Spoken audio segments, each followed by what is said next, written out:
My LSAT score came out recently, and to be honest, it wasn't the score I expected, and definitely not the score that I wanted. Going into this test, I told myself that no matter what happened, I wouldn't be upset, angry, or disappointed. I just wanted to trust my preparation and see progress. And when I saw my score, I took a deep breath. I didn't hit my goal. But when I compared it to my first LSAT score, I realized I did make progress. And that's something I've really had to sit with because growth isn't always linear. Sometimes it's slower than we hope. Sometimes it takes a few extra tries, but progress is still progress. Just like flowers don't bloom overnight, neither do we. Growth takes time, patience, and the right environment. And even when it feels like nothing's happening, your roots are still getting stronger. It's so easy to get caught up in the numbers, the percentiles, the medians, the scores. But the LSAT isn't just a test of logic, it's a test of resilience.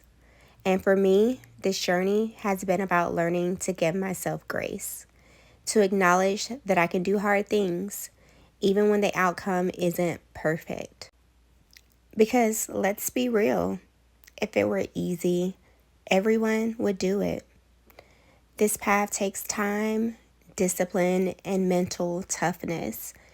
And I'm proud of myself for not giving up, for showing up again, and for pushing through the frustration. And I have to say, I'm really thankful for my boyfriend. After I got my score, he surprised me with the most beautiful flowers, just to cheer me up and remind me that one test doesn't define me. When I looked at those flowers, I realized something. Even after a storm, flowers still bloom.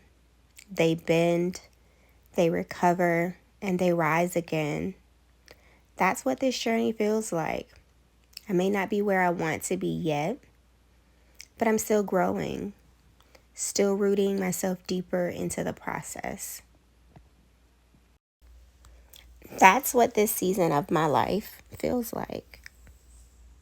A season of rooting. It's not glamorous. It's not always easy, but it is necessary.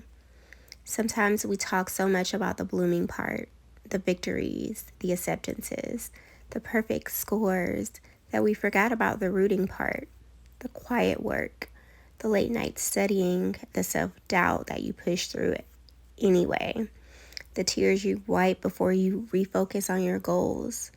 That's the real work, the part that builds strength, discipline, and character.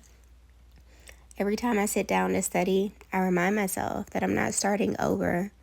I'm starting from experience. I've learned what works, what doesn't work, and how to manage my time and my mindset better.